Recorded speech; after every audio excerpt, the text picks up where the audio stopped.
सेनियार के बाद बंगाल की खाड़ी में उठा एक और तूफान। 5 राज्यों में भारी बारिश का अलर्ट।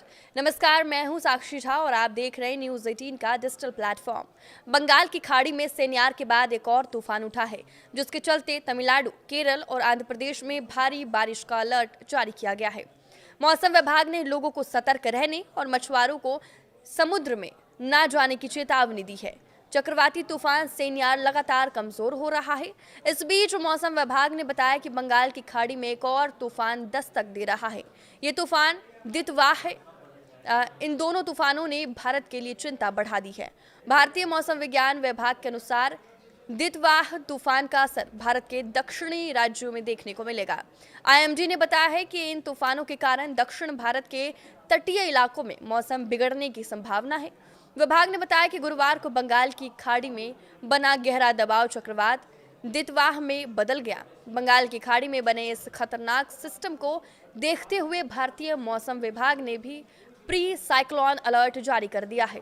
विभाग ने बताया कि चक्रवात का रुख उत्तर तमिलनाडु, पांडुचेरी और दक्षिण आंध्र प्रदेश, तेलंगाना और केरल के तटों की ओर है। इन क्षेत्रों में 30 नवंबर तक मौसम बेहद खराब होने की संभावना है। विभाग ने तटीय इलाकों में मछुआरों को सतर्क रहने को कहा है। चक्रवात दितवाह के कारण दक्षिण भारत के कई राज्यों में भारी से अति भारी बारिश की संभावना है। विभाग के मुताबिक तमिलनाडु, पुडुचेरी और कराईकल में भारी बारिश का अनुमान है। इस तूफान के तटीय इलाकों में पहुंचने से पहले ही तमिलनाडु में कुछ जगहों पर हल्की से मध्यम बारिश हुई। वहीं दक्षिण तमिलनाडु में ज्यादा बारिश हुई। चक्रवात दितवाह के कारण इन तीनों राज्यों में 30 नवंबर तक मौसम के खराब रहने की संभावना है। शुक्रवार को दक्षिण तमिलनाडु में कई जगहों पर और राज्यों के उत्तरी हिस्सों तथा पुडुचेरी और कराईकल में कुछ जगहों पर हल्की से मध्यम बारिश होने की संभावना है। यही नहीं, पूरे तमिलनाडु में बारिश होने की संभावना है। विभाग ने बताया कि कल तंजावुर, अरियालूर, पेरम्बलूर, कल्लाकुरुची और तिरुवन्नामलाई, वेल्लोर, रानीपेट, कांचीपुरम, तिरुवल्लूर और चेन्नई में भी भारी से बहुत भारी बारिश हो सकती है। इसके अलावा 30 नवंबर को उत्तरी तमिलनाडु, पुडुचेरी और कराईकल में हल्की से मध्यम बारिश होने की संभावना है। चक्रवात दितवाह के कारण भारत मौसम विज्ञान विभाग ने मछुआरों को 1 दिसंबर तक दक्षिण पश्चिम बंगाल की खाड़ी, मन्नार की खाड़ी, कोमिरिन इलाके और तमिलनाडु, पुडुचेरी के तट पर न जाने की सख्त सलाह दी है। वहीं जो लोग पहले से समुद्र में हैं, उनसे तुरंत सबसे पास के तट पर लौटने की अपील की गई है। तूफान के असर से विभिन्न तटीय क्षेत्रों में 60 से 100 किलोमीटर प्रति घंटे की हवा चलने की संभावना है।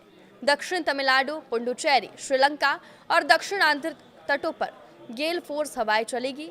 आईएमडी ने 1 दिसंबर तक समुद्र में मछली पकड़ने पर पूरी तरह से रोक लगा दी है। पहले से समुद्र में मौजूद नावों को तुरंत सुरक्षित स्थानों की ओर जाने की सलाह दी गई है। लोगों को घरों में सुरक्षित रहने की सलाह दी गई है। भारत से पहले श्रीलंका में साइक्लोन दितवाह ने तबाही की दस्तक दे दी है। दितवाह का अभी लैंडफॉल नहीं हुआ है, फिर भी इससे असर दिखना शुरू कर दिया है। देर रात से जारी आंधी, तूफान, बारिश और लैंडस्लाइड में अब तक 56 लोगों की मौत हो गई है, जबकि 21 लोग अभी लापता हैं। मौसम विभाग ने चेतावनी दी है कि अगले 12 घंटों में जब ये पूरे द्वीप पर पहुंचेगा तो तूफान और तेज हो सकता है। पिछले 24 घंटे में 300 मिलीमीटर से ज्यादा भारी बारिश हुई है। इसके कारण हुए लैंडस्लाइड की वजह से सबसे ज्यादा मौतें हुई। साइक्लोन दितवाह लैंडफॉल से पहले ही आइलैंड देश पर तबाही ला दिया है। डिजास्टर मैनेजमेंट सेंटर ने एक बयान में कहा है कि देश भर में 43,991 लोगों को स्कूलों और दूसरे पब्लिक शेल्टर में पहुंचाया गया है। अभी सैकड़ों परिवार छतों और बाढ़ में फंसे हुए हैं। उनको बचाने की प्रक्रिया जारी है। श्रीलंका में भारी बारिश की वजह से स्कूल बंद कर दिए गए, ट्रेन सर्विस रोक दी गई है और कोलंबो स्टॉक एक्सचेंज बंद कर दिया गया है। पूरे देश में लॉकडाउन की स्थिति बनी हुई है।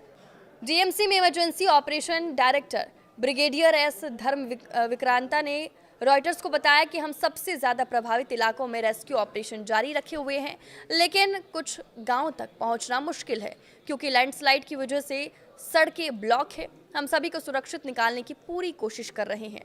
आपकी इस वीडियो पर क्या राय है, हमें कमेंट करके जरूर बताएं। नमस्कार।